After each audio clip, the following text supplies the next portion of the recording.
मैं तुम्हें तलाक देता हूँ, तलाक देता हूँ, तलाक देता हूँ। बच्ची की तरह के अल्फाज अनुषा के वजूद में व्यवस्थ हुए थे। उसने बेयकीनी निगाहों से सामने खड़े आर्यान को देखा, जिसका चेहरा सुर्ख पड़ रहा था। अस्पताल के कमरे में अचानक जैसे शोले बरसने लगे थे। बेड पे सहारे से लेटी अनुषा घबराकर नीचे उतरी थी और ऐसा करते उसके वजूद में दर्द की नाकाबिल बर्दाश्त लहरें पैदा हुई। मगर वो होश में कहाँ थी। नहीं आर्यन, आप ऐसा मत करें, मुझे तलाक मत दें, प्लीज। उसने दीवार को थामते हुए शख्स से इल्तिजा की, मगर वो तो जैसे सुन ही नहीं रहा था। मुझे तुमसे शादी करनी ही नहीं चाहिए थी। मॉम सही कहती थी तुम्हारे बारे में। तुमने मामूली सी बात के पीछे मेरे बच्चे को मार डाला। घिन आ रही है मुझे तुम्हारी वजह से। वो चुप नहीं हुआ था। अनुषा ने घबराकर कानों पर अपने हाथ रखे। ये झूठ है आर्यन, प्लीज मेरा यकीन करें। उसकी बर्दाश्त जवाब दे रही थी। लम्हे भर में ही उसका वजूद सर पड़ गया था। डॉक्टर कमरे में दाखिल हुई तो उसे दीवार के सहारे खड़ी देखकर यकदम चूक गई थी। ओ गॉड, आप इस तरह क्यों खड़ी हैं? आपको कल रात ऑपरेशन हुआ है, बेड पर लेटे हैं, क्या आप मरना चाहती हैं? डॉक्टर लपक कर उसकी तरफ आई, मगर वो यूं ही आर्यन की तरफ देखती रही। मुझे मत छोड़कर जाए आर्यन, प्लीज। मेरा आपके सिवा कोई नहीं है। ये सब मैंने नहीं किया। उसने आखिरकार अपने दोनों हाथ आर्यन मलिक के सामने जोड़े। उसके लबों पर एक तंजिया मुस्कुराहट उमड़ी थी। मैं तुम्हें तलाक दे चुका हूं निशा। अब तो मेरी बीवी नहीं रही। अब तुम्हारा जो दिल चाहे तुम वो करो। सरल अंदाज में कहते पलट गया। अनुषा के लबों से घुटी घुटी सी चीख निकली। उसने एक कदम बढ़ाया, मगर 12 घंटे कबल होने वाले ऑपरेशन ने उसकी सारी तवानाई निचोड़ ली थी। वो एक कदम भी न चल पाई। दर्द नाकाबिले बर्दाश्त हुआ तो यूं ही जमीन पर गिरने लगे। डॉक्टर ने घबराकर स्टाफ को आवाज दी। वो नींद बेहोश हो चुकी थी। डॉक्टर तो स्टाफ उसकी हालत देखकर परेशान थे। उसे होश में लाने की कोशिश कर रहे थे। नींद तारीकी में डूबती अनुषा के दिमाग में बस रह रहकर ये जुमले गूंज रहे थे। मैं तुम्हें तलाक देता हूँ। 1 साल पहले उसने जिस शख्स की मोहब्बत पर यकीन करके उससे निकाह किया था, आज वो उसे छोड़कर चला गया था। मगर सिर्फ यही नुकसान तो नहीं था। अनुषा के लबों से एक सिसकी निकली। मेरा बच्चा बेहोशी में है। आवाज उसके लबों से निकला। बेचारी के साथ बहुत बुरा हुआ है। 7 महीने का हमल था जो सीनों से गिरकर जाया हो गया और अब शोहर ने अस्पताल में खड़े खड़े तलाक दे दी। बहुत मजलूम है बेचारी। नर्सेज उसका ट्रीटमेंट करते अफसोस का इजहार कर रही थी, मगर उसके साकत वजूद में कोई जंबश नहीं हो रही थी। दोबारा उसे होश आया तो कमरा खाली था। पलके चुपका चुपका कर वो चंद लम्हे अपने आंसू अंदर उतारने की कोशिश करती रही। अस्पताल से उसे छुट्टी मिल गई थी। आर्यन मलिक ने एहसान किया था कि ऑपरेशन पर उठने वाले तमाम दर अखराजात अदा कर दिए थे। वो बामुश्किल चलती हुई अस्पताल से बाहर आई। उसकी आंखों के आगे अंधेरा छा रहा था। शायद अस्पताल से निकलने वाली पहली लड़की थी जिसका ऑपरेशन हुआ था, और उसके साथ उसका हाथ थामने वाला भी कोई नहीं था। वो खाली गोद और खाली दिल थी। अनुषा ने अपनी आंखों में आए आंसू साफ किए। नर्स ने उसके लंबे साबानों को ढीली सी चोटी में बांध दिया था। गुलाबी रंग की सादा सी शलवार कमीज में मलबूस वो अपनी चादर खुद पर लपेटे धीरे धीरे कदम उठाती बाहर निकल आई थी। उसकी जेब में रिक्शे के पैसे भी नहीं थे और ना ही रहने का कोई ठिकाना। वो जाती भी तो कहाँ। बाहर शाम रात में ढलने लगी थी। वो यूं ही लड़खड़ाते कदमों से सड़क की एक तरफ चलती रही। ना जाने कितनी देर गुजर गई। चलते हुए दर्द नाकाबिले बर्दाश्त होने लगा था और सामने का सारा मंजर धुंधलाने लगा था। तब भी अनुषा ने अपने कदम नहीं रोके थे। रफ्ता रफ्ता उसे दिखाई देना बंद हो गया था। यही वजह थी कि सामने से आती स्याह रंग की लेमुजीन को वो देख ना पाई। शुक्र था कि गाड़ी में बैठे शख्स ने बर वक्त ब्रेक लगाई। वो सिर्फ हल्की सी ठोकर खा के जमीन पर गिरी। एक कराह उसके लबों से निकली थी। गाड़ी रुक गई और ड्राइविंग सीट पर बैठा ड्राइवर घबराकर नीचे उतरा था। सर, कोई लड़की है गाड़ी से टकराकर नीचे गिर गई है और बेहोश हो गई है। ड्राइवर ने पीछे बैठे मालिक को इतला दी थी। शल्ले में खामोशी छाई रही। बंद होती आंखों के साथ भी अनुषा महसूस कर सकती थी। गाड़ी से उतर कर कोई उसकी संग आ रहा था। स्याह रंग के बूट, कीमती पेंट कोट में मलबूस। वो कौन था, क्या करता था, अनुषा जान न सकी। इससे पहले बेहोशी ने उसे अपनी गिरफ्त में ले लिया था। सर, इस लड़की को गाड़ी से कोई चोट नहीं लगी। आप कहें तो मैं इसे यहाँ साइड में डाल देता हूँ। ड्राइवर ने मालिक को देखकर घबराए हुए अंदाज में कहा। साथ खड़ी इस दराज शख्स ने वो आंखों पर लगे सनग्लासेस उतारकर तेज नजरों से ड्राइवर को देखा। ड्राइवर सहम कर दूर हो गया। वो सिकंदर पाशा था। उसकी एक नजर से कईयों की तकदीर के फैसले हुआ करते थे। उसमें भी ग्लासेस उतारे वो अपनी स्याह आंखें सुकड़ कर जमीन पर पड़ी उस लड़की का जायजा ले रहा था जिसकी चादर ठिरक कर जमीन पर बिखरे थी। वो गुलाबी रंग के सादा से सूट में मलबूस थी। दाएं हाथ पे लगी कैनोला की पट्टी बता रही थी कि इसे अस्पताल से ताजा ताजा डिस्चार्ज हुई है। उसकी रंगत सख्त थी। घनी पलकें लरस रही थी। लंबी गर्दन और चेहरे का खूबसूरत कटाव देखते सिकंदर पाशा बेख्तियार बेंचों के बल उसके सामने बैठा। ये गाड़ी से टकरा के बेहोश नहीं हुई। ये पहले से ही मंडी के करीब पहुंच चुकी है। इसे उठाओ और गाड़ी में डालो। अनुषा का जायजा लेते हुए वो उठ खड़ा हुआ। इत्मीनान से सनग्लासेस लगाते उसने ड्राइवर को हुक्म दिया। ड्राइवर ने तो तजब से पहले सिकंदर और फिर जमीन पर पड़ी लड़की को देखा। सरके की मर गई तो खामखा आपकी बदनामी होगी। मैं तो कहता हूँ इसे यही। ड्राइवर की बात अधूरी रह गई। सिकंदर ने एकदम उसका गिरबान पकड़ लिया था। मुझे सवाल करने वाले लोग अच्छे नहीं लगते। तुम जानते हो ना मैं जुर्म की दुनिया के बेताज बादशाह हूँ। यह मेरे नजदीक कोई मान ही नहीं रखता। इस लड़की को उठाकर गाड़ी में डालो और चुपचाप उसके मुतालिक क्या करना है उसका फैसला मैं खुद करूंगा। तुम नहीं। उसकी आंखों में दिखते वो चुबा चुबा कर कह रहा था। मुलाजिम का तो खौफ से बुरा हाल हो गया। उसने अपनी पूरी ड्यूटी के दौरान पहली दफा सिकंदर पाशा को इतना बोलते हुए सुना था, वरना वो तो चारों से बात करने का आदी था। ड्राइवर को हुक्म देकर वो पलटकर अपनी बड़ी सी गाड़ी में बैठ गया था। ड्राइवर ने हुक्म की तामील में देर नहीं लगाई। बेहोश अनुषा के वजूद को उठाते उसने गाड़ी की पिछली सीट पर डाले। सिकंदर पाशा ने सिर्फ पलटकर एक नजर अनुषा के बेहोश वजूद पर डाली थी। काम हो गया। वह लड़की बेहद हसीन है। वैसे भी इस काम के लिए मुझे उस जैसी हसीन और मजबूर लड़की की जरूरत थी। जेर लब मुस्कुराते हुए अपने आप से मुखातिब था और पिछली सीट पर बेहोश अनुषा इस बात से बेखबर थी कि वो सिकंदर पाशा जैसे बदनाम जबाने शख्स के हाथ लग चुकी थी। वो तो बेहोशी और नी बेहोशी के दरमियान हिचकोले लेती माजी में भटक रही थी। सिर्फ एक साल पहले ही तो इरहान मलिक ने उसे शादी के लिए प्रपोज किया था। वो अमीर कबीर घराने का फर्द था। अपने भांजे के एडमिशन के लिए वो स्कूल आया था जहाँ अनुषा ने कॉलेज खत्म होने के पहले दिन ही ज्वाइनिंग दी थी। एक तो वो नर्वस थी। जिंदगी में पहला पहला जॉब का एक्सपीरियंस था। वालदैन को मरी हुए एक अरसा बीत चुका था। चाचा के घर वाले उसे बोझ समझते थे, तो उसने ग्रेजुएशन के बाद ही नौकरी शुरू कर दी थी। मगर ये उसकी किस्मत थी कि पहले रोज रेहान मलिक का उससे सामना हो गया। हल्के सब्ज रंग के लिबास में सब्ज आंखों वाली वो हसीन लड़की घबराई घबराई सीधा रेहान मलिक के दिल में उतर गई थी। उसे देर नहीं लगाई थी उसके चचा के घर रिश्ता भेजने में। चचा तो पहले ही तैयार था। रेहान मलिक से एक मोटी रकम के बदले उसने अनुषे का हाथ उसके हाथ में दे दिया। उन दोनों अनुषा को लगता था कि वो सातवें आसमान पर है। मगर मलिक हाउस में कदम रखते ही तमीना बेगम ने उसके कदमों तले से जमीन खींच ली थी। वो अरियान मलिक की मां थी, मॉडर्न, खामोश मगर खतरनाक। वो अरियान की शादी अपनी भतीजी से करना चाहती थी। अपने स्टेटस के मुताबिक उन्हें अपने घर में आने वाली एक मामूली स्कूल टीचर बर्दाश्त नहीं थी, मगर वो खामोश ही रही। अरियान मलिक की चाहतों में बीतते शादी को बस एक महीना ही गुजरा था कि तमीना मलिक ने अपनी चालें चलनी शुरू कर दी। आए रोज के इल्जामात और बुरे सलूक का नतीजा ये था कि सातवें माह के हमल से वो ऊंधे मुंह सीढ़ियों से नीचे गिरी थी। आर्यान मलिक के साथ उसकी शादीशुदा जिंदगी तो तबाह हुई ही थी, लेकिन उसका बच्चा भी उसका हाथों से चला गया था। इसमें सितम ये कि तमीना मलिक ने इल्जाम भी अनुषा पर लगाया था कि घर में होने वाली मामूली से झगड़े की बुनियाद पर उसने खुदकुशी की कोशिश की है। गाड़ी को एक जोरदार झटका लगा तो एक सिसकी अनुषा की रबों से निकली थी। मेरा बच्चा, मेरा बच्चा कहाँ है? वो घबरा कर जागी, मगर वहां कोई बच्चा नहीं था। सिकंदर पाशा की गाड़ी की पिछली सीट पर सीट बेल्टों के सहारे लिटाई गई थी। सिकंदर पाशा गाड़ी से उतर चुका था। अनुषा ने दर्द बर्दाश्त करने की कोशिश करते मामूली से सर उठाया। ड्राइवर गाड़ी का दरवाजा खोले खड़ा था। उसे जरा झलक नजर आई। वो किसी अजीम और शान महल जैसे घर के सामने थी। सर, उस लड़की का क्या करना है? ड्राइवर ने अंदर जाते ही सिकंदर पाशा को आवाज दी थी। खौफ उसका बुरा असर था। वो आज सिकंदर पाशा को दूसरी दफा मुखातिब करने की जुर्रत कर रहा था, मगर वो भी क्या करता? सिकंदर पाशा अपने इस घर में अपने चंद खास आदमियों के सिवा किसी को आने की इजाजत नहीं देता था, और आज वो सड़क पर पड़ी लड़की को यहाँ उठा लाया था। सिकंदर पाशा ने मुड़कर एक नागवार नजर ड्राइवर पर डाली। अगर मैंने कोई हदायत नहीं दी तो इसका मतलब है कि वो यहीं रहेगी। अंदर लेकर आओ उसे, और हाँ, मुझे कोई शोर शराबा नहीं चाहिए। उसने उंगली उठाकर ड्राइवर को वार्निंग दी थी। वो तेजी से सर हिलाकर पलट गया। अनुषा को अपने अंदर खतरे की गठिया से बजती महसूस हुई।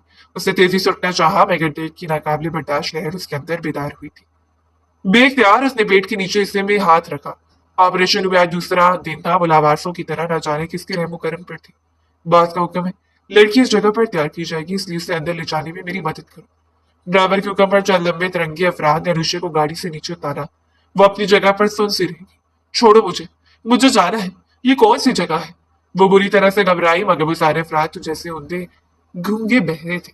किसी ने उसकी बात का जवाब नहीं दिया। एक शख्स ने बाजू दबोच के घसीटा, मगर अनुषा ने चलने से इनकार कर दिया। वो मरकर भी इस महल के अंदर नहीं दाखिल होना चाहती थी। मैंने कहा, छोड़ो मुझे। उसने पूरी कुवत लगाकर खुद को छुड़वाया और एक सम को भागी, मगर इससे पहले कि उनकी नजर से दूर निकलती एक लंबे से बॉडीगार्ड जैसे शख्स ने उसे दबोच लिया था। अनुषा की लबों से एक चीख निकली। वो उसे घसीटते हुए सारी शान गिर के अंदर ले आए थे। एक शख्स ने अपने दाएं हाथ की मुट्ठी अनुषा की लबों पर जमा रखी थी। वो जितना भी चीखती पड़पड़ाती उसकी चीख उसके हलक में दम तोड़ रही थी। उन मर्दों के घसीटने और बेरहमी से दबोचने पर अनुषा का वजूद दर्द से चूर चूर हो रहा था।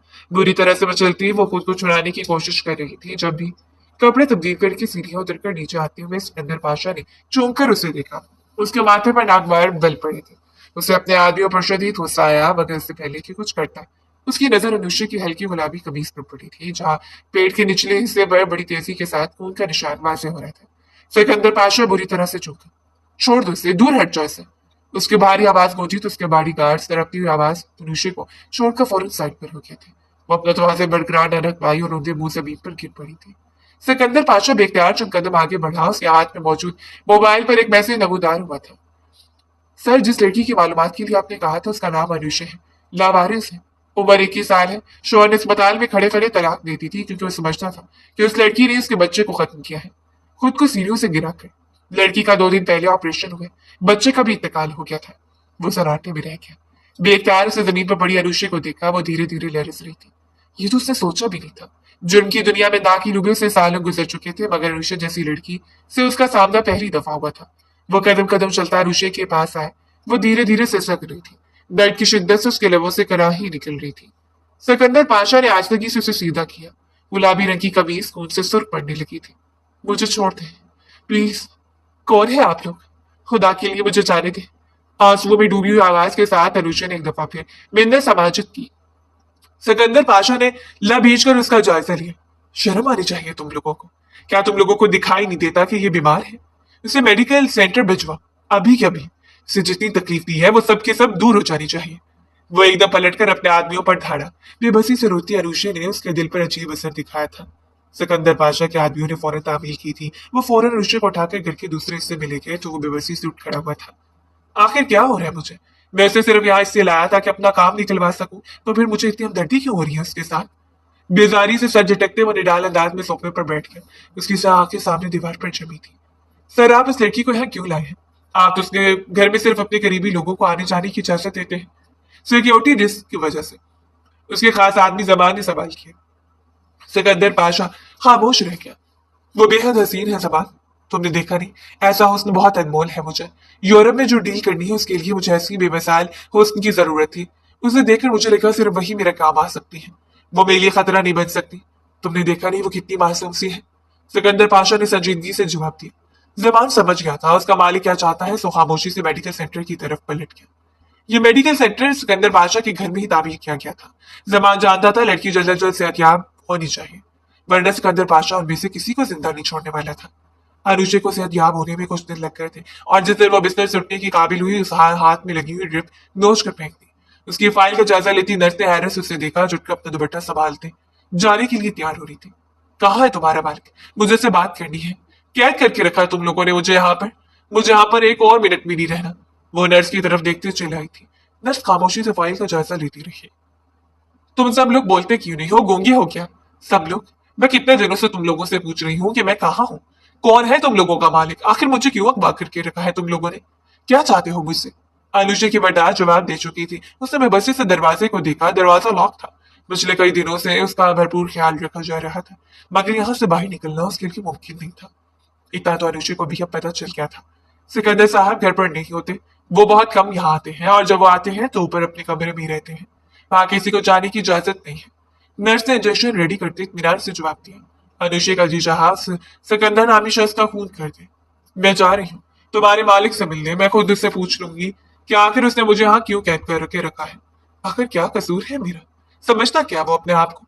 वो नफरत भरे अंदाज में कहती मुड़ने लगी। नर्स ने कुछ नहीं कहा। इत्मीनान से अनुष्य को जाता देखती रही। दरवाजे के पास जाकर अनुष्य ने उसे खोलने की भरपूर कोशिश कर ली, मगर वो जदीद तर्ज पर लॉक था। अनुष्य ने बेबसी से चलने में कोशिश करती रही और फिर दरवाजे पर ही माथा ठिका कर खड़ी हो गई थी। वो बस यहाँ से भाग जाना चाहती थी। उसे यहाँ खौफ महसूस हो रहा था। नर्स का मोबाइल बजा तो उसने मोबाइल कान से लगाया।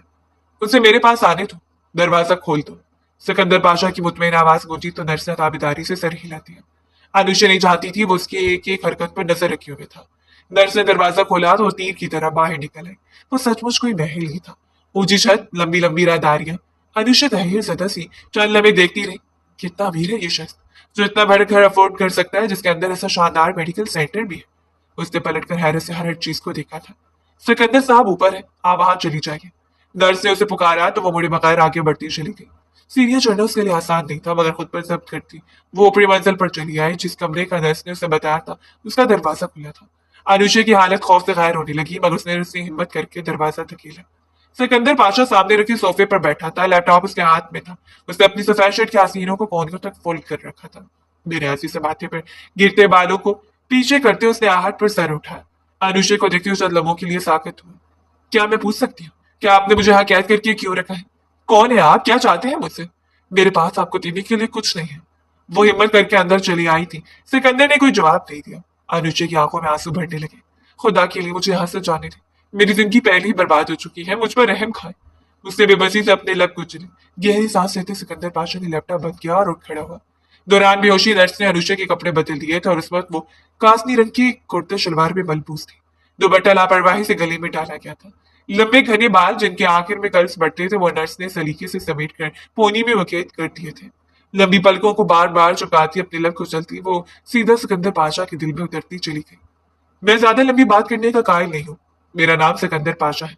अगर तुम अखबार पढ़ती हो तो मेरे मुतालिक खबरें सुनी होगी तुमने। जुराइम की दुनिया का बेताज बादशाह हूँ।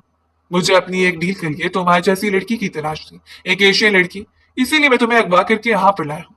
लेकिन उस डील के लिए मुझे लड़की की रजामंदी चाहिए। अगर तुम ये सब करना चाहो तो मैं तुम्हें उसके लिए अच्छी रकम दूंगा। वह इत्मीनान से कहता उसके सामने आकर खड़ा हो गया था। आरुषि लड़खड़ाकर दो कदम पीछे हटी। उसे ऐसा ही कुछ शक था। शर्म आनी चाहिए आपको मुझसे ऐसी बात करते हुए। मैं ऐसी लड़की नहीं हूँ, मैं ये सब नहीं कर सकती। वो बुरी तरह से घबराई थी। सिकंदर बादशाह चंद लम्हे से देखता रहा। ठीक है, मत करो, मैं कोई और लड़की ढूंढ लूंगा। उसने इत्मीनान से सर झटका। अनुषा हैरत से उसे देखती रही। आप मेरे साथ जबरदस्ती नहीं कर सकते, मैं ये काम नहीं करूंगी। मुझे यहाँ से जाना है बस। एक दफा फिर वो घबराए हुए अंदाज में बोली। सिकंदर पाशा की लबों पर बेख्तियार मुस्कुराहट फैली। मैंने कहा ना, ठीक है, मैं जबरदस्ती नहीं करता। तुम्हारे जख्म ठीक नहीं है, तुम चाहो तो एक महीना यहाँ रुक जाओ। जब जख्म ठीक हो जाए तो मैं यहाँ से चली जाना। तुम पर कोई पाबंदी नहीं। जब चाहो जहां चाहो जा सकती हो। उसके अंदाज में एतमाद था। उसकी काली निगाहें बदस्तूर अनुषा का जायजा ले रही थी। वह साकित खड़ी रह गई। अनुषा, मुझे तुम्हारे बच्चे का अफसोस है, उससे मरना नहीं चाहिए था। अनुषा ने एक झटके से सर उठाया। बगौर उसे देखते सादगी से कह रहा था। दर्द की एक तेज लहर अनुषा के वजूद में जागी। उसने लड़खड़ाकर सोफे को थामा। बेख्तियार ही उसकी आंखें भर आई थी। वो खुद को संभाल न सकी और सोफे पर बैठकर यकदम फूट फूट कर रोने लगी थी। सिकंदर पाशा उसे खामोशी से देखता रहा।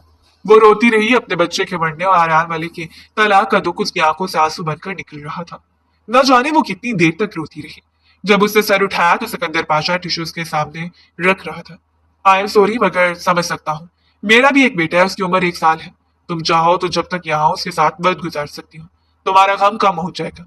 वो संजीदगी से कहता उसके सामने सोफे पर बैठ गया था। अनुषा ने हैरत से उसे देखा। वो कहीं से भी इतना रहमदिल नहीं लगता था जितनी रहमदिली का मुजाहरा कर रहा था। क्या मैं पूछ सकती हूँ, क्या मेरे साथ इतना एहसान क्यों कर रहे हैं? क्या मिल जाएगा आपको इससे? वो तल्खी से बोली थी। सिकंदर पाशा मगौर से देखता रहा और फिर धीमे से मुस्कुरा दिया था। जिंदगी में इतने जुर्म कर चुका हूँ कि अब अगर कोई अच्छा काम करने लगा हूँ तो तुम्हें उस पर भी शक हो रहा है क्या?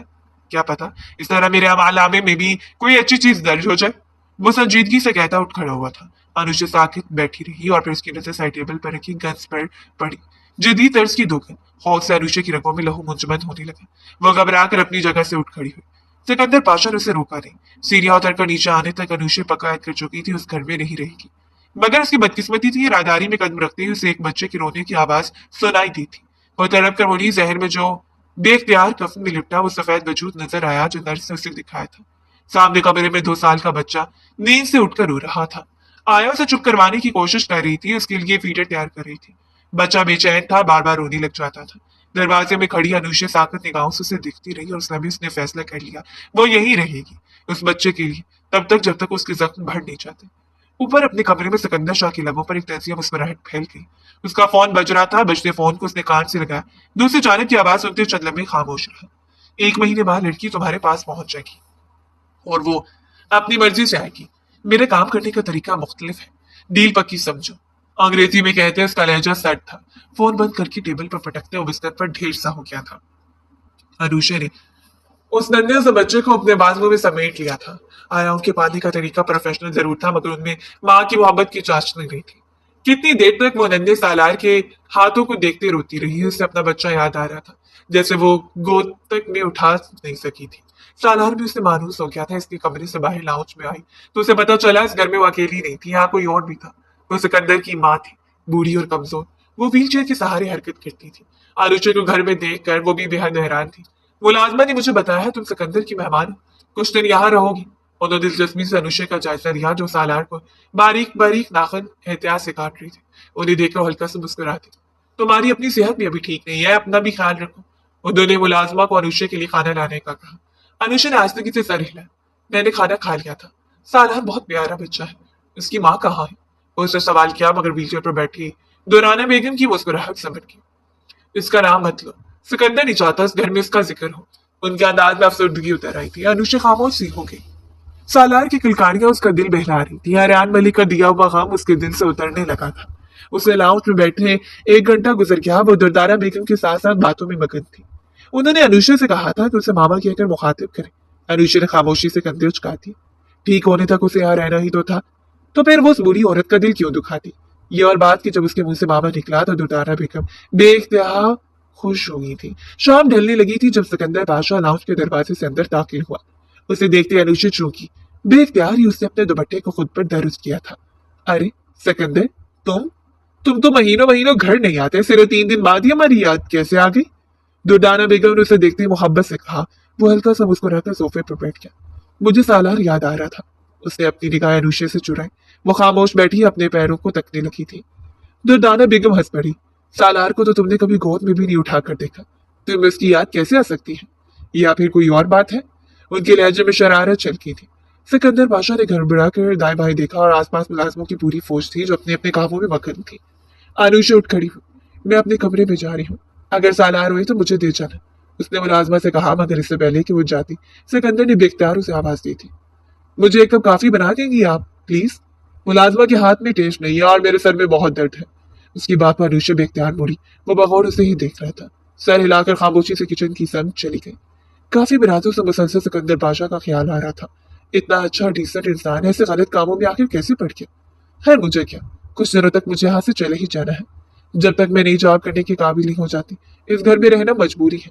वो खुद को तसल्ली देती काफी लेकर बाहर निकल आई थी। आया सालार को सुलाने ले जा चुकी थी। लाउंज में सिर्फ दुर्दाना बेगम बैठकर तस्वीर पढ़ रही थी। सिकंदर अपने कमरे में चला गया।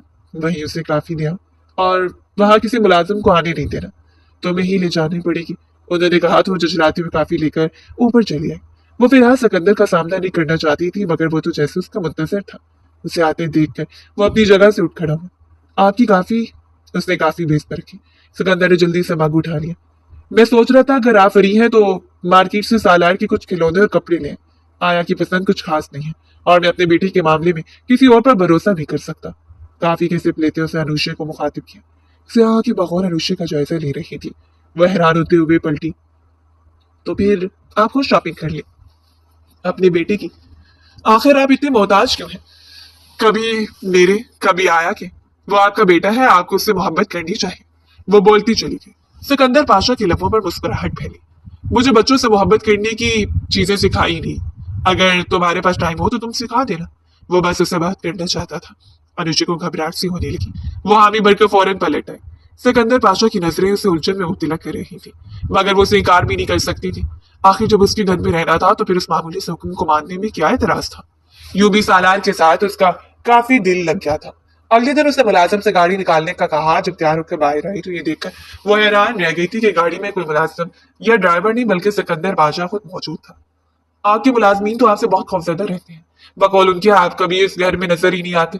पर मैं तो जब से आई हूँ मैं यही देख रही हूँ कि आप हर वक्त यहाँ आसपास मंडलाते रहते हैं। वो गाड़ी में बैठते हैरत से बोली थी। सिकंदर पाशा ने बमुश्किल अपनी मुस्कुराहट दबाई। कई सारी मीटिंग्स कैंसिल करके आया हूँ मैं। यहाँ मैंने सोचा तुम्हारी बात ठीक है, अपने बेटे की शॉपिंग मुझे खुद करनी चाहिए। आखिर मेरा भी कुछ फर्ज है। गाड़ी स्टार्ट करते बजाय संजीदा बजा कह रहा था। अनुषा ने सर झटका। कौन सी मीटिंग? किसी को कत्ल करने की या फिर लड़कियों को अगवा करने की मीटिंग? या फिर कोई और जुर्म जिसे आपने कारोबार बना रखा है?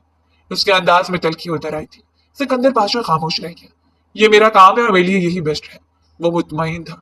अनुषा ने कोई जवाब नहीं दिया। उसे लेकर शहर के सबसे बड़े माल में चला आया था। सर पर कैप पहने, सनग्लासेस लगाए, वो मोहतात अंदाज में उसके साथ चल रहा था। अनुषा इस बात से बेखबर थी कि अपनी पहचान छुपाने की कोशिश कर रहा है। वो तो मुतमिन अंदाज में एक एक चीज को चेक करती सालार के कपड़े खरीद रही थी, बिल्कुल उसी चाहत के साथ जिस तरह उसने अपने बच्चे के लिए शॉपिंग की थी। एक नन्हे से रॉबर को उठाते हैं उसकी निगाह भटक कर सामने पड़ी तो वो एक पल के लिए जामत रह गए। सामने फूड एरिया से उसे अयान मलिक निकलता दिखाई दिया था। उतना ही खुश, उतना ही मुतमईन, मगर वो अकेला नहीं था। उसके साथ कोई लड़की भी थी जिसने बेतकल्फी से उसके बाजू को थाम रखा था। दोनों हंस रहे थे। आपस में चलते हुए वो एक परफेक्ट कपल लग रहे थे। रॉपर अनुषा के हाथ से छूटकर नीचे जा गिरा। क्या हुआ, तुम ठीक तो हो? उसकी दर्द बढ़ती रंगत देखकर सिकंदर पाशा ने सवाल किया, मगर वो यूं ही खड़ी सामने देखती रही। अरियान मलिक लड़की का हाथ थाम कर ओझल हुआ तो अनुशे का जैसे कोई ट्रांस टूट गया था। बेख्तियारी दुआ से उसकी आंखों से टपके। उसने चंद दिन भी इंतजार नहीं किया था। मोहब्बत के दावे इतने झूठे थे। नफरत की तेज लहर उसके वजूद में जागी थी। और कोई जूस वगैरह पी लो, उसके बाद बाकी की शॉपिंग कर लेना। सिकंदर पाचा ने उसकी नजरों के ताकुब में देख लिया था। अब उसका ध्यान बिठाना चाहता था। अनुशे ने नफी में सर हिला। नहीं, मैं ठीक हूँ। अब हमें चलना चाहिए। मैंने काफी चीजें खरीद ली हैं। उसने गहरी सांस लेते खुद को संभाल लिया था। ट्रॉली में कपड़ों, जूतों और खिलौनों का एम्बार्ड लग गया था। सिकंदर पाशा ने पेमेंट की तो थैलियां उठाकर संभालते हुए बेहाल होने लगी। इतना सब कुछ खरीद लिया, अब उठाया नहीं जा रहा। वो रुहासी होने लगी थी। सिकंदर पाशा ने बमुश्किल अपनी मुस्कुराहट दबाई। तुम्हें किसने कहा ये उठाने के लिए? नाजुक सी तो हो, पहले ही तुम्हारा ट्रीटमेंट चल रहा है। अगर यहाँ गिर गए तो मजीद खर्चा करवाओगी मेरा। वो इतने शगुफ्ता अंदाज में बोला कि बेख्तियार अनुष्य मुस्कुरा दी। आपको देखकर लगता नहीं कि आप कोई अंडरवर्ल्ड डॉन किस्म की चीज है। काफी डिसेंट पर्सनैलिटी है आपकी। वो शॉपर संभाले आगे आगे चल रहा था। जब उसके पास पीछे बैठ चलती बाहर तक आई, सिकंदर पाशा ने बेबसी से कंधे उचकाए। चलो शुक्र है मेरे मुतालिक तुम्हारी राय तो बदली। वो जैसे खुश शुबा था। अनुषा ने कोई जवाब नहीं दिया। नजर में एक दफा फिर अरियान मलिक का चेहरा लहराया था। वो खामोशी से गाड़ी में बैठ गई। सिकंदर पाचा ने भी दोबारा उसे कोई बात नहीं की। उसके चेहरे के उतार चढ़ाव का जायजा ले रहा था। उसे पता था वो डिस्टर्ब हो गई है। सामने सड़क पर नजरें चुराई वो एक नया प्लान तरतीब देने लगा था। घर पहुंचने तक अनुषा ने खुद को संभाल लिया था। सालार की छोटी छोटी चीजें दुर्दाना बेगम को दिखाते बेहद खुश थी। सालार भी उससे मायूस हो गया था, मगर अंदर ही अंदर वो बेचैन थी। उसके जख्म अब ठीक हो रहे थे, आराम से चलने फिरने लगी थी। मुझे अब यहाँ से जाना चाहिए। आखिर मैं कब तक उस अनजान शख्स के घर में पड़ी रहूंगी? वो शदीद बेचैन थी। यहाँ से निकलना, नौकरी तलाश करना उसके लिए आसान नहीं था। सिकंदर पाशा के घर में लगे हुए जैमर्स की वजह से इंटरनेट पर कोई नौकरी तलाश भी नहीं कर पा रही थी। उसके लिए जरूरी था कि उस घर को छोड़कर वापस अपनी पुरानी जिंदगी में लौट जाती। मगर बस एक ही रुकावट थी, सालार। उसका नन्हा वजूद अनुष्य का आदी हो गया था और अनुष्य सालार की। उसने दुर्दाना बेगम से सिकंदर पाशा की बीवी के मतलब पूछा। वो गहरी सांस लेकर रह गई। सिकंदर को उसी लड़की ने बर्बाद किया था। एक अच्छे इदारे में नौकरी करता था। सिकंदर की तनख्वाह कम थी, मगर अपनी बीवी की हर ख्वाहिश पूरी करता था। मगर उसे तो दौलत चाहिए थी, इसीलिए सिकंदर की दोस्त के साथ ही घर छोड़कर चली गई। वो भी सालार की पैदाइश के एक हफ्ते बाद। उसके घर से भागने की खबर हर जगह फैल गई। सिकंदर बुरी तरह से बदनाम हो गया। सिकंदर के बाबा को हार्ट अटैक आया और वो चल बसे। उन दिनों सिकंदर के पास इतने रुपए भी नहीं थे कि उनका इलाज करवा पाता। सिकंदर पूरी तरह से टूट फूट गया। उसका इस दुनिया की अच्छाई से दिल ही उठ गया। इसलिए उसने बुरे कामों को चुना। दौलत कमाने के लिए उन्होंने बेबसी से अनुषे को देखा। उनकी शिद्दत से ख्वाहिश थी कि अनुषे सिकंदर की बीवी बने, उसे संभाल सकती थी, मगर वो तो कुछ और ही सोचे बैठी थी। अपना बैग पैक करते उसने घड़ी में वक्त देखा। उसे 100% यकीन था आज रात सिकंदर घर वापस आएगा। उसका ख्याल दुरुस्त था। उसकी स्याह लिमोजीन घर के बाहर रुकी तो वो अलर्ट होकर कमरे से बाहर निकले। वो थका हारा घर में दाखिल हुआ था। चेहरे पर उलझन थी। अनुषे को अपना इंतजार करते देखकर वो ठिठक गया। किसी चीज की जरूरत थी तुम्हें? वो मुतात अंदाज में पूछ रहा था। अनुषा ने नफी में सर हिला। मैंने अपना सामान पैक कर लिया। मेरी तबीयत अब ठीक है और वैसे भी मुझे यहाँ रहते 4 महीने से ज्यादा हो चुके हैं। मेरी इद्दत भी पूरी हो गई है, मैं नौकरी कर सकती हूँ। इसीलिए कल मैं यहाँ से चली जाऊंगी। अपनी उंगलियां मरोड़ते जल्दी जल्दी कह रही थी। सिकंदर ने बगौर उसे देखा। स्याह रंग की सादा से शलवार कमीज में उलझी उलझी सी थी। लेकिन फिर मेरा इंतजार क्यों कर रही थी? उसके इस तरह डायरेक्ट पूछने पर अनुष्या बुरी तरह घबराई। वो दरअसल मैं चाहती हूँ कि आप मुझे सालार से मिलने की इजाजत दें। मैं कभी कभी आकर उससे मिलना चाहती हूँ। वो मुझे अपने बेटे की तरह अजीज है। वो जल्दी जल्दी कहती चली गई। सिकंदर पाशा चंद लम्बे तक उसे देखता रहा और फिर कदम कदम चलता हुआ एन उसके सामने आकर खड़ा हो गया। अगर मैं कहूँ कि आप मुझसे निकाह कर लें, कानूनी तौर पर सालार की मां बन जाए तो? वो सीधा उसकी आंखों में झांकता सवाल कर रहा था। अनुशा लड़खड़ाकर चंद कदम पीछे हटी। उसे सिकंदर से बेबाकी की उम्मीद नहीं थी। ये ये क्या कह रहे हैं आप? ऐसा कैसे मुमकिन है? वो बेयकीनी से सिकंदर पाशा को देख रही थी। वो एक कदम चलकर मजीद उसके करीब आया। उसके परफ्यूम की महक अनुषा को महसूस होने लगी। ये सिर्फ एक कॉन्ट्रैक्ट मैरिज होगी, तुम्हें पता है? मैं एक मुजरिम हूँ, आज या कल कोई अंधी गोली मुझे खत्म कर देगी। तब मेरे बेटे का क्या होगा? तुम उसे अपने साथ ले जाओ। मैं उसकी परवरिश की मुनासिब रकम तुम्हें देता रहूंगा। क्या तुम मेरे बेटे के लिए ये कर सकती हो? उसने जीतगी से सवाल कर रहा था। अनुषा का सर जोरदार अंदाज में झुक रहा। वो बेख्तियार सोफे पर बैठ गई। सिकंदर पाशा की ऑफर गाय यकीनी थी। अनुषा को अपना सांस बंद होता हुआ महसूस हुआ। मुझे अभी जवाब चाहिए। सिकंदर पाशा सामने खड़ा था। अनुषा ने बेख्तियार अपना सर उठाया। मैं तैयार हूँ। वो खुद हैरान रह गई जुमला उसके लबों से कैसे निकला, मगर सिकंदर पाशा के चेहरे पर कोई तासर नहीं फैला था। वो यकदम पलटा और उल्टे कदमों घर से बाहर निकल गया। सिर्फ आधे घंटे बाद उस अजीब शान घर में सुख रंग का दुपट्टा ओढ़े वो निकाहनामे पर दस्तखत कर रही थी। ये सिर्फ एक कॉन्ट्रैक्ट मैरिज है, सालार मेरा हो जाएगा, मैं अपने बच्चे का गम भूल जाऊंगी, इस भरी दुनिया में मेरा भी कोई होगा। क्योंकि पाते हाथों के साथ मुसलसल खुद को तसलियां दे रही थी। दुर्दाना बेगम बेहद खुश थी, मुझसे और सिकंदर को ढेरों दुआएं दे रही थी। उन्हें क्या पता कि ये तो सिर्फ एक कॉन्ट्रैक्ट मैरिज है। घबराहट भरे अंदाज में अनुषा ने अपना बैग उठाया और बस आज रात यहाँ से निकल जाना चाहती थी सालार के साथ। आहट पर उसने रुक मोड़ कर देखा, सिकंदर कमरे में दाखिल होकर दरवाजा बंद कर रहा था। अनुषा को लहू अपनी रगों में चमकता हुआ महसूस हुआ। कहाँ जा रही हो? उसके बैग को देखते मुतमिन अंदाज में बोला। मैं जा रही हूँ, आपने कहा था ना ये बस कॉन्ट्रैक्ट मैरिज है, मैंने आपका कहा मान लिया। अब सालार मेरे साथ जाएगा ना? अनुषा को अपने अंदर खतरे की घंटियां बजती हुई महसूस हुई थी। उसने एक मुजरिम पर भरोसा किया था। नहीं, तुम कहीं नहीं जा रही, कम से कम आज की रात तो नहीं। अपनी शर्ट की बटन खोलते अनुषा के सामने आकर खड़ा हो गया। अनुषा का दिल डूब कर उभरा। मुझे अभी जाना है, दूर हटे आप मुझसे। वो बुरी तरह से घबराई, मगर सिकंदर पाशा ने यकलख्त उसकी कमर में हाथ डालकर उसे एकदम अपने साथ लिखा लिया था। तुम सचमुच बहुत मासूम हो, एक मुजरिम की बातों पर भरोसा कर लिया तुमने। आखिर ये क्यों लगा कि मैं तुमसे सिर्फ एक कॉन्ट्रैक्ट मैरिज कर रहा हूँ? उसके लबों पर खतरनाक मुस्कुराहट थी। उसने आसनी से अनुषा का आंचल जमीन पर फेंका। अनुषा की आंखों में खौफ नमूदार हुआ था। प्लीज ऐसा मत करें, वो बेख्तियार गिड़गिड़ाई। सिकंदर पाशा धीमा सा हंसा। तुम्हारी गर्दन बहुत खूबसूरत है और तुम्हारे चेहरे का ये कटाव। वो उसके ऊपर झुका। अनुषा के कदमों तले से जमीन निकली। वो लड़खड़ाई और सिकंदर पाशा ने उसके गिर्द अपनी गिरफ्त मजबूत कर ली थी। या खुदा, ये मैंने क्या कर दिया? अनुषा की आंखों से बेकरार आंसू निकले। वो जी भर के पछताई थी, मगर अब क्या हो सकता था? सिकंदर पाशा की गुस्ताखियां बढ़ रही थी। उसके वजूद पर अपना जमाते जैसे वो हर फिक्र से आजाद हो गया था। वो जीत गया था, जीतना उसकी फितरत थी। अनुषा का रूम रूम पछता रहा था, मगर अब वो उससे बचकर कहीं नहीं जा सकती थी। वो रात के किसी पहर कमरे को छोड़कर चला गया था। वो सुबह तक अपनी बेबसी पर आंसू बहाती रही। सुबह भी रोशनी भी पूरी तरह नहीं फैली थी, जो दस्तक देकर मुलाजिम अंदर आई। आप कपड़े तब्दील कर लें, सिकंदर साहब का हुक्म है कि आपको बाहिफाजत वहां छोड़ दिया जाए, जहां भी आप चाहें। मुलाजमा ने बेतासर अंदाज में सिकंदर का हुक्म दोहराया। वो चुपचाप उसकी शक्ल देखती रही। अब मैं यहाँ से कहाँ जाऊं? सब कुछ तो मेरा छीन लिया उस शख्स ने, मसीहा की भेस में। वो कितना जालिम निकला है, शर्म आनी चाहिए तुम सबको। बर्बाद कर दिया तुम सबने मुझे। वो एकदम ऊंची ऊंची आवाज में चिल्लाने लगी। आंसू लगातार बहे चले जा रहे थे। मुलाजमा खामोशी से उसे देखती रही। आपने आकर कपड़े तब्दील कर लिए, मैं आपका इंतजार कर रही हूँ। वह हनूज बेतासर अंदाज में सिकंदर का हुक्म दोहरा रही थी। कहाँ है सिकंदर? मुझे उससे बात करनी है। वो एक झटके से कंबल फेंकते नीचे उतरे। सिकंदर साहब कल रात ही मुल्क से बाहर चले गए थे, दोबारा कब वापिस आएंगे उनका कुछ पता नहीं। हमें उनका हुक्म पूरा करने का ऑर्डर है। मुलाजमा रटे रटाए जुमले मशीनी अंदाज में दोहरा रहे थे। आरुषा ने बेबसी से उसे देखा। अचानक उसे दुर्दाना बेगम का ख्याल आया। मुझे सिकंदर की माँ से बात करनी है। कहाँ है वो? उसने अपने स्लीपर जल्दी से पहने, चेहरे पर हाथ फेरकर आंसू के निशानात गायब करने की कोशिश की थी। मुलाजमा ने नफी में सर हिला। सिकंदर साहब उनके इलाज के लिए मुल्क से बाहर गए, उनकी तबीयत खराब बिगड़ गई थी। आप और सालार दोनों तैयार होकर आधे घंटे में नीचे आ जाए। मुलाजमा पलट गई। वो साकत और जामत वही खड़ी रह गई। क्या किया आखिर उस शख्स ने मेरे साथ? अगर मुझे जाने देना चाहता था तो फिर मेरे साथ कल रात जबरदस्ती क्यों की? आज तो एक दफा फिर उसकी आंखों से उमटने लगे थे, जिन्हें उसने बेबसी से रगड़ कर साफ कर डाला। वो तैयार होकर नीचे आई तो सालार को आया ने उठा रखा, तो उसने खामोशी से सालार को आया की गोद से ले लिया। उसका बैग, सालार का बैग, हर चीज तैयार थी। बगैर कुछ कहे मुलाजमा ने उसके लिए दरवाजा खोल दिया। वो बेतासर अंदाज में बाहर निकल आई। वो खामोश महल वैसे ही था, वैसे ही संदिग्ध लोग बसते थे। या गाड़ी में बैठते उसने उसे ने एक दफे भरी निगाह सिकंदर पाशा के घर पर डाली।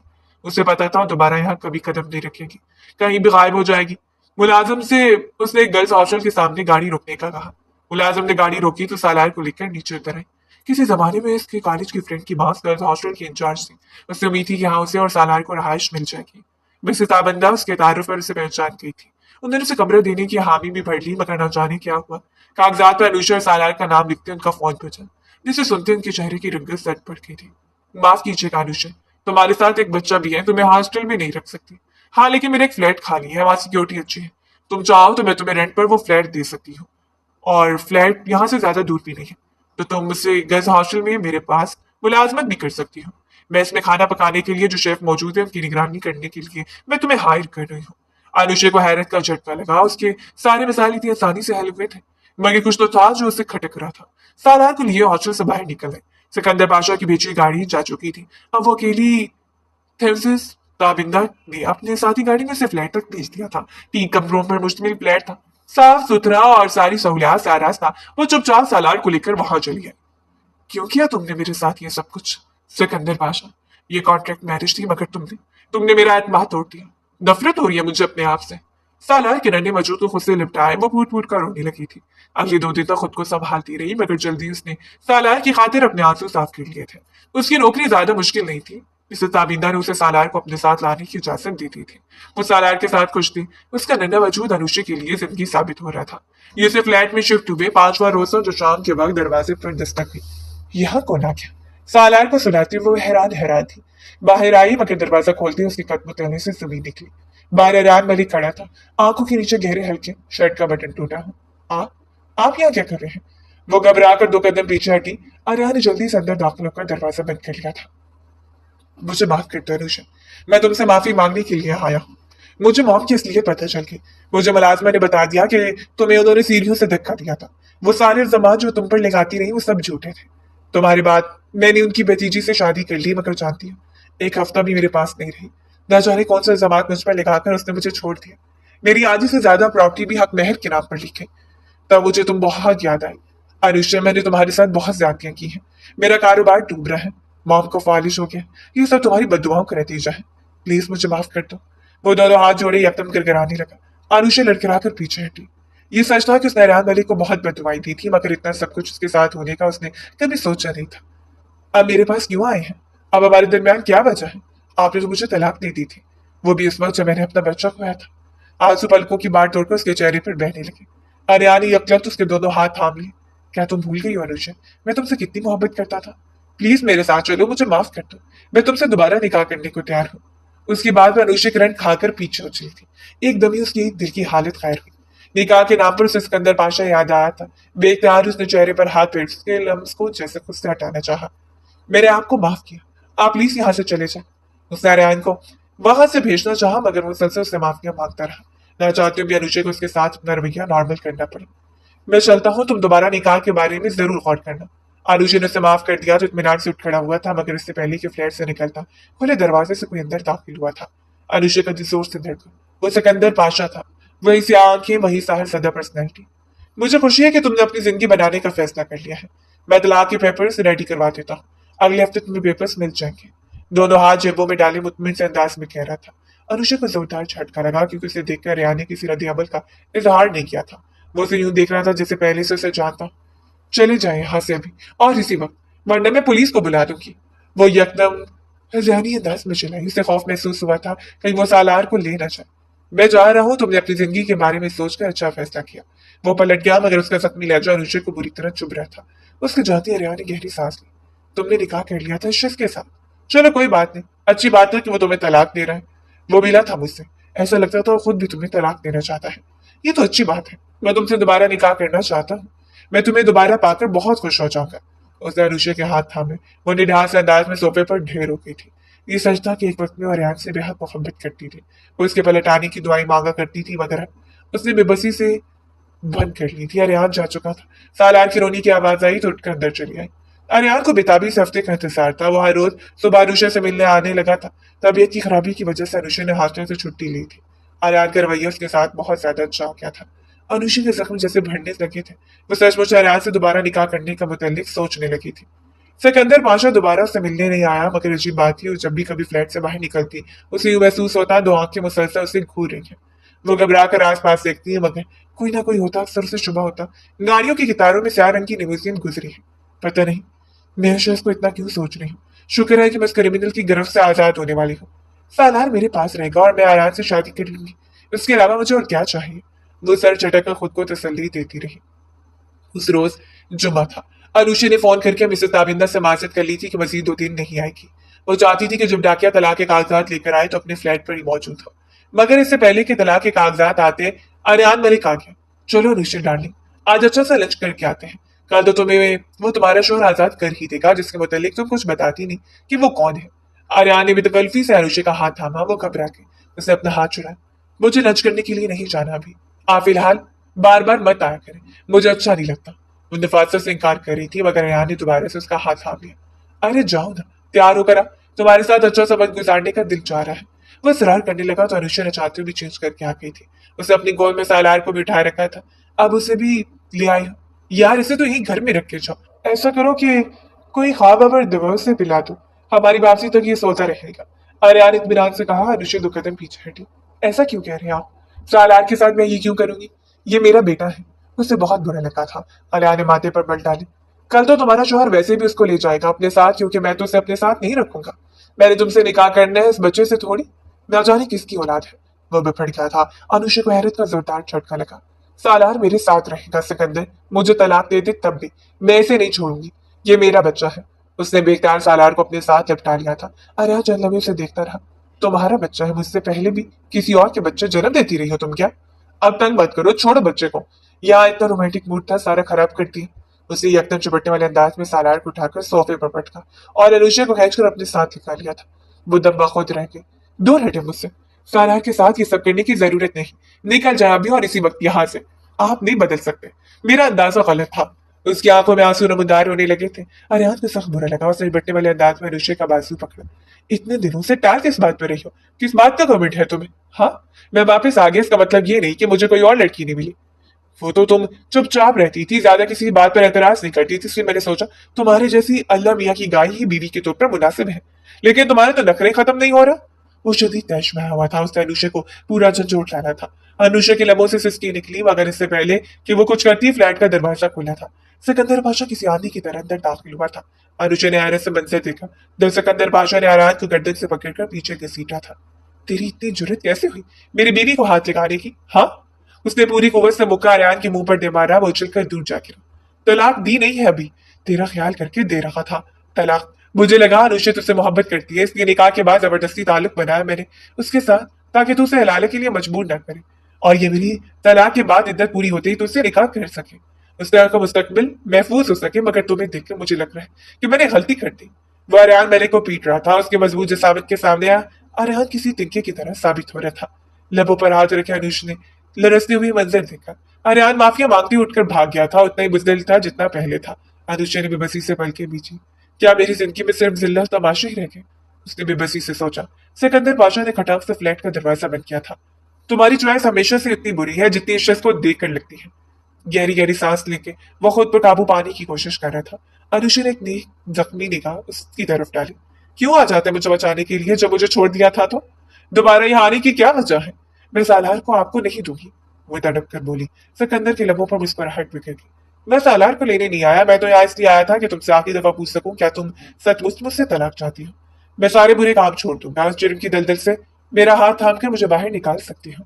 मेरे सालार को एक माँ का प्यार दे सकती हो। प्लीज अनुषा, इनकार मत करना। अरसे बाद जीने की ख्वाहिश पैदा हुई है मेरे अंदर, उस ख्वाहिश को मत तोड़ना। वो बड़ी उम्मीद भरे अंदाज में उसकी तरफ देखता पूछ रहा था। अनुषा एक पल साकत हुई। जिस इज्जत दार शख्स को उसने चुना वो उसे छोड़कर भाग गया था, और अगर साथ खड़ा था तो वो शख्स जो खुद को मुजरिम कहता था। मगर अनुषा जानती थी कि उसके अंदर कितना नर्म दिल छुपा है। उसने पलटकर सालार को देखा जिसकी तरफ हमक रहा था। अनुषा ने प्यार से अपने अपनी गोद में बिठा लिया। नहीं चाहिए मुझे आपसे तलाक, मैं आपके साथ रहूंगी, मगर वादा करें कि आप एक अच्छे शरीफ इंसान बनकर जिंदगी गुजारेंगे। वो आजलगी से बोली। सिकंदर बादशाह के चेहरे पर ढेरों इत्मीनान बिखर गया था। सब कुछ छोड़ चुका हूँ, अपना नया पासपोर्ट भी बना लिया, हम कल ही ये मुल्क छोड़ देंगे, वो इत्मीनान से कह रहा था। अनुषा के लबों पर हल्की सी मुस्कुराहट बिखर गई। ये फैसला उसे सोच समझ कर लिया था। इस भरी दुनिया में अगर उसे किसी ने तहफ्फुज़ मुहैया किया था तो वो सिकंदर बादशाह ही था, और वो एक ऐसे शख्स को दिल दिल में गिरते हुए नहीं छोड़ सकती थी जिसने उसे बुरे वक्त में सहारा दिया था। मुस्कुराते हुए सिकंदर बादशाह का बढ़ा हुआ हाथ थाम लिया।